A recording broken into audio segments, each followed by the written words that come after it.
customers are the key influencers in how we shape our products. We have to play our role by giving best customer service and giving them the features which they need. Whereas the customer has to give time to the product and also educate their users that, okay, this is how you use the product. So there is a learning attitude which is built in the company. We have a lot of learning material created in-house. Hey, you are listening to Dream 100 Business Show podcast with Savita Husamane. Welcome to Dream 100 Business Show, listener. In this episode, we continue our conversation with Manoj Agarwal, who is the co-founder of Xoxoday.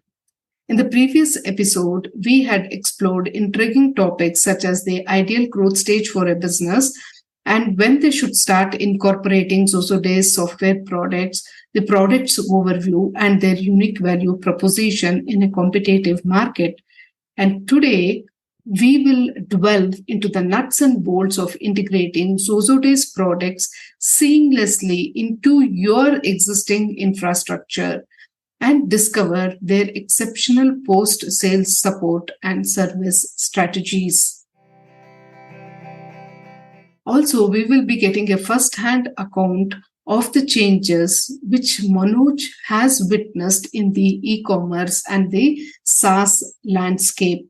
And we will be discussing how the role of product teams have evolved over the last 2 decades and what does the future hold for product teams in an ever-evolving industry.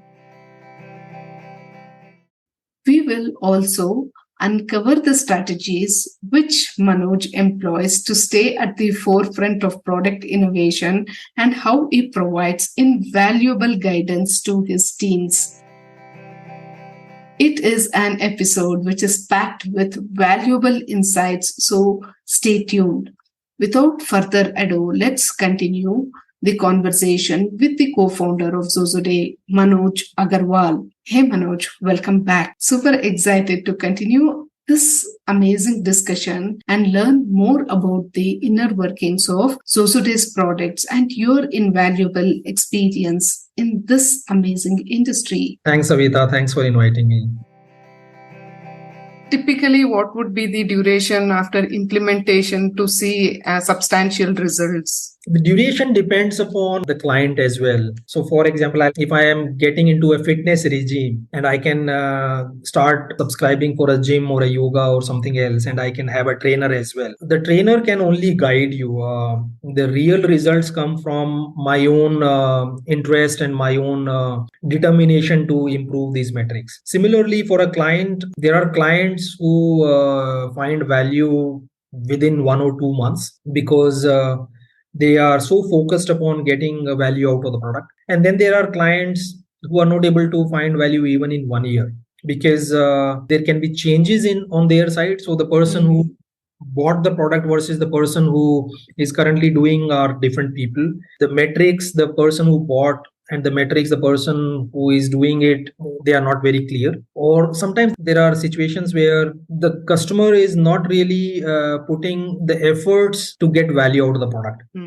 See, a product is just an enabler. It doesn't do things by itself. So you have to really work with the product to kind of get true value out of it. So there are both types of customers. Some customers who are very agile, very value driven. And then there are some customers where it is just a checkbox into their requirements that, okay, I wanted this system and hence I have bought your system. Basically, what I understand is the motivation has to be from both the sides. Equally, when they are driven with the same kind of intent and motivation, both intrinsic as well as extrinsic, then it starts working. Until then, it is so only.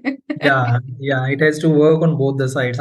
We have to play our role by giving best customer service and giving them the features which they need. That is our role and responsibility. Whereas the customer has to give time to the product and also educate their users that, okay, this is how you use the product. Yeah, this is where I think most small sized and medium sized companies fail. In my experience, this is what I have seen. And I totally agree when you say that this has to be typically for this size of a company, because then only it starts making sense. So what kind of after sales support do you usually provide for customers who have brought your products? Yeah, so lot of things. In our kind of business where it is a software which is not only for the buyer, but it is for the larger population, which is, for example, the employees or the sales teams and so on. One is we have our key account managers who work very closely with the buyer, the decision maker in the company. They typically work closely with the decision maker, take care of their problem statements. But once the decision of buying is done, then it goes to our onboarding and implementation team. And then there are spokes on the client side as well who are working closely with our teams to go live with the product for the entire teams which they are looking for. Now, so what has happened is from a buyer, it has now gone to the real administration in charge who will take care of the product. And once the product goes live to the right audience, now it is actually used by the end users. So it is not only B2B, but it is B2C. And then they are the true users of the product. That is when we start working with the end users to educate them through some help documents, some webinars, some chatbots, any query they can have, they can write to us, we reply to them. So there is a team which works with the end users. And then we have our customer success team, which looks at monthly or quarterly reviews where we look at the data that, okay, which are the features which this customer is using, where are they getting stuck, which features they are getting value, which features they are not getting value. And then we work with these clients that, okay, how can we help you to adopt these features? Are there any features which are very important for you, but we don't have it in our product, so that we can add into our roadmap? That is more proactive work with the clients who have been using the product for some time, so that we can get the real customer voice and then keep on improving the product, because it's a marathon in terms of improving and enhancing the product. And customers are the key influencers in how we shape our products. And that is how we learn that, okay, these are features which we should roll out in the next few months so that more and more customers can get value out of the products. Awesome. So you guys are constantly on your toes. Yeah, you can say that, because if the customers are not demanding, then we, not only us, but any company may not innovate. Correct. So the customer demand actually helps us to kind of push ourselves. We can have some stretched goals, so that we are always looking for the next level and the more forward-looking things into our products. Awesome. So what strategies do you employ to innovate and so that you can be of more value to your customers? Yeah, so multiple things. Some are serendipitous, some are very designed that way. So one thing which we have been really good at right from our early days is to have a very continuous learning kind of a DNA in the company, where people keep learning from each other, from experts outside the company, from their mentors, from customers, and so on. So there is a learning attitude which is built in the company. We have a lot of learning material created in-house, and we keep doing those exercises. And it is not only flowing top to down, but a lot of times where bottoms up learning is very frequent. We also encourage everyone in the company to go out into conferences, attend webinars in areas where they are interested, so that they can learn beyond what they already know. So there is a budget which is given to everyone where they can enroll into multiple things, and then it is paid by the company.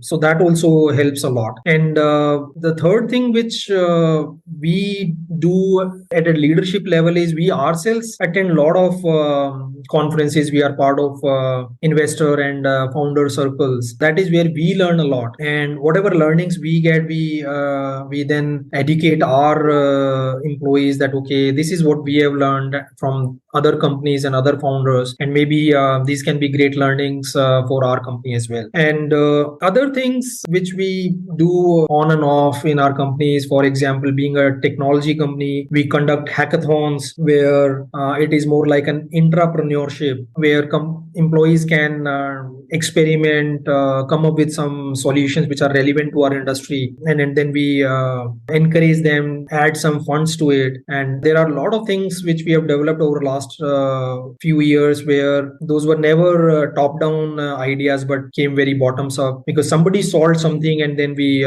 implemented it for our customers. Wow. So yeah, I think all these things put together have been helping us to kind of create a very good learning attitude in the entire company. Awesome. So how do you think the role of product teams have evolved over the last 2 decades in your experience? A lot. I mean, it has changed a lot in the last 2 decades. So if I talk about, let's say, the 2000s, I'm talking about, say, 1990s to 2000, product teams hardly existed those days. I mean, you typically would hear about software developers and quality engineers. Correct. You will typically not hear about product teams because most of the products were very tech driven, very inward looking. There were not many consumer centric products. Now, after the internet boom, which is 2000 and above, that is when companies started building a lot of consumer centric products. And when you start building consumer centric products, then you have to make sure that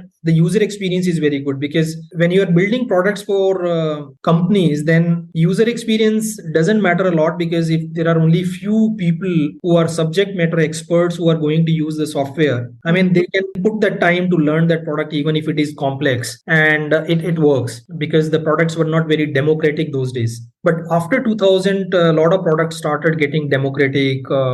It was not a handful of users, but it was a larger population who started using the products. Now, when a larger population starts using products, then to scale, you have to make sure that the user experience is very frictionless. It's very easy to use products. And that is when the demand for product managers came into picture, because developers typically write beautiful code, but sometimes they miss out on user experience, understanding the user, and they don't get time also to do both the things. Correct. And product managers and designers, they got specialized into those areas, that okay, understanding the user, getting into the user shoes, doing a lot of user research, and building a product which works for a larger population of users. So that is when the first sort of product managers emerged, who were very UI UX design heavy product managers, making sure that they design products which are best usable by the consumers. And then, so this happened from 2000 to, let's say, 2010 or so. And then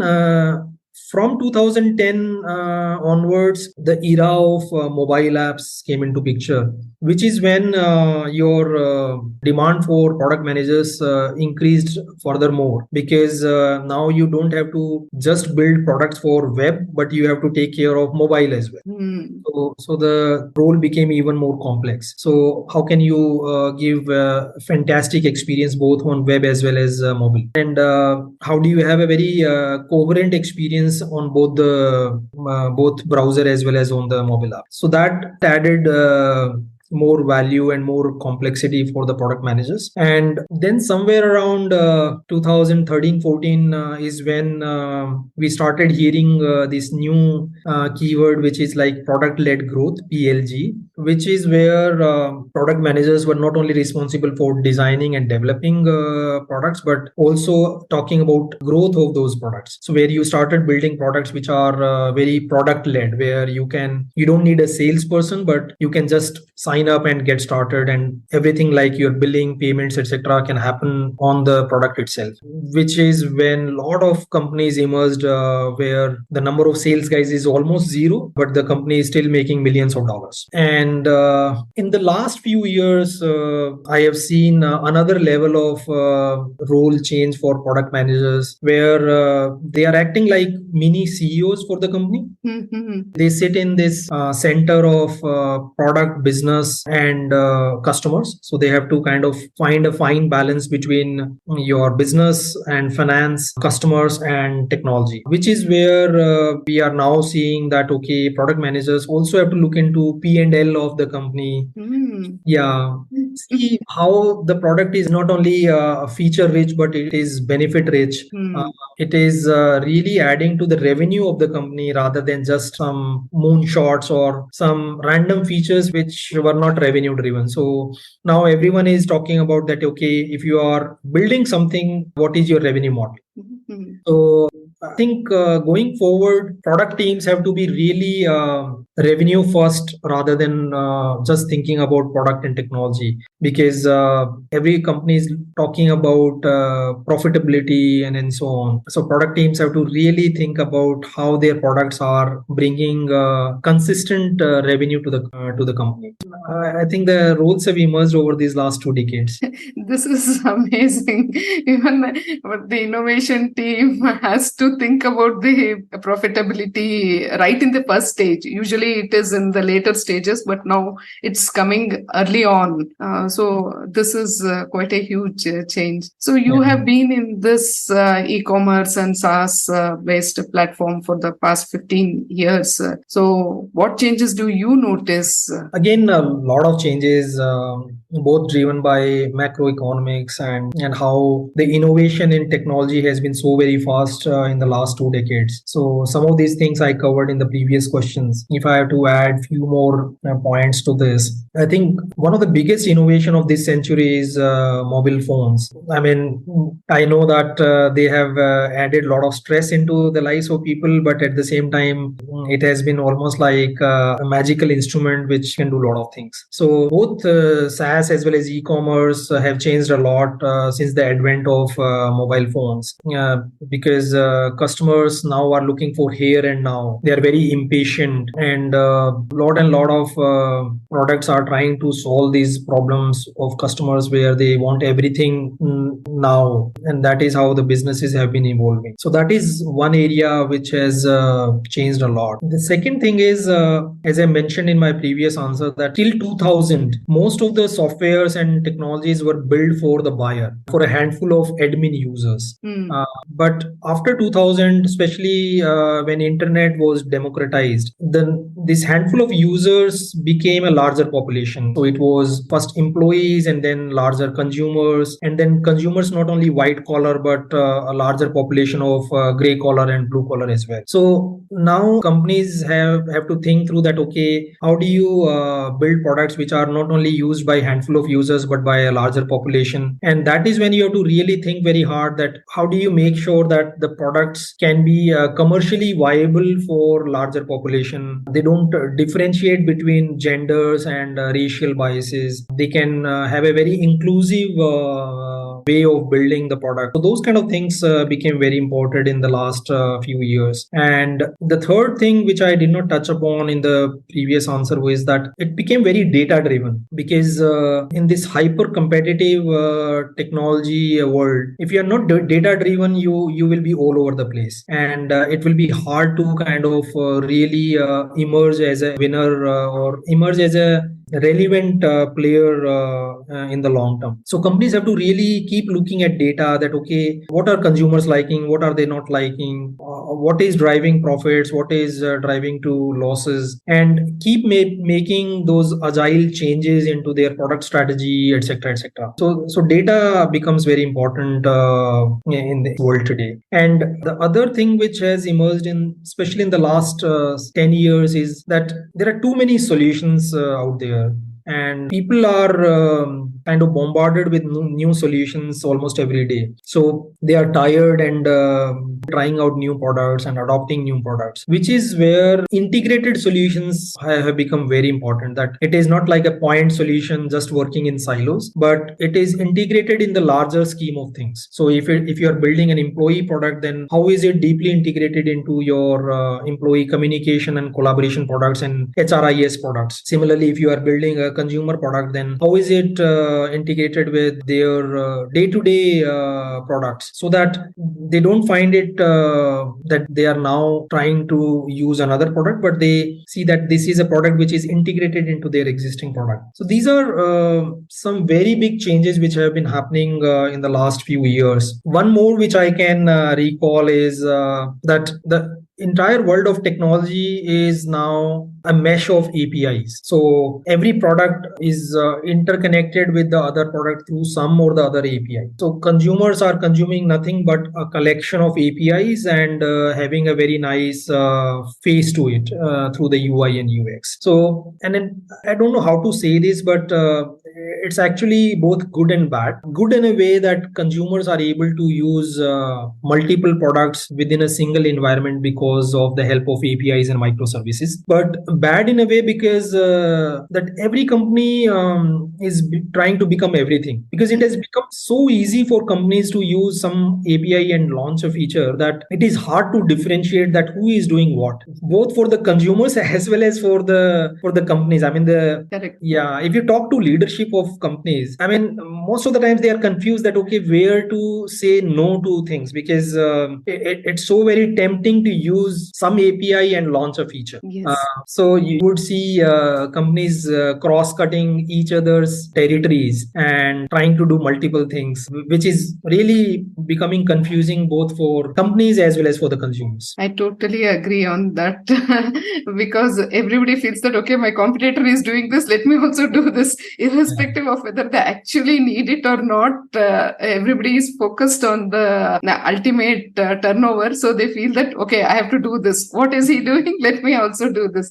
Awesome. So how do this integrated approach, which you said brought in, it is a very important point. So do you think you employ the same strategy for innovation as well? Yeah, so see, we can't be far different from others. So we definitely take a very integrated approach. And as I mentioned in one of the previous questions, that our products are natively integrated into a lot of other popular work applications, so that companies find it easy to adopt and start using our softwares. And then we also provide our integrations with a lot of iPaaS solutions like Zapier and Workato and Trade.io and so on, so that even if you are not using any popular work applications, you can easily integrate our software into your existing application. So I think the integrated software world will stay, and I think it will get even more complicated with the rise of IoT devices, and so I think everything will be integrated to each other as we progress into the next decade. Awesome. I thank Manoj from the bottom of my heart for taking out time to share his beautiful insights and experiences, which I am sure will have a takeaway for each one of us. And I would like to highlight my 3 takeaways from this amazing conversation. The biggest takeaway for me is that when you are bringing in Xoxoday's products or any products into your business, it is very important to make the integration process as smooth as possible, because only when we get the integration smooth, that is when the team's motivation and customer loyalty will be supercharged. My second takeaway is that technology never stops changing. So to succeed in this landscape, we need to be ready to adapt to new technologies and trends. For that, one needs to be flexible and have a willingness to innovate. My third takeaway is that create a roadmap for your business in such a way so that you focus on what users really need, and it should always be driven by data, and you will start seeing profits sooner or later. Before we wrap up this insightful episode, we have got some exciting news for you. We have not one, but 2 consecutive episodes packed with valuable insights from Manoj Agarwal. So make sure to catch up the upcoming episodes as well. And before you go, we would love to hear from you. If you found today's conversation as impactful as we did, please take a moment to rate this episode and share your thoughts in the comments. Your feedback is invaluable to us, and as you know, we are always waiting to hear from you. Share these insights with your colleagues, friends, and fellow business enthusiasts. Let's spread the knowledge and empower more businesses to thrive. Thank you for tuning in, and we can't wait to have you with us in our next episode. Stay curious, stay inspired, and keep chasing those dreams. Until next time, thank you so much.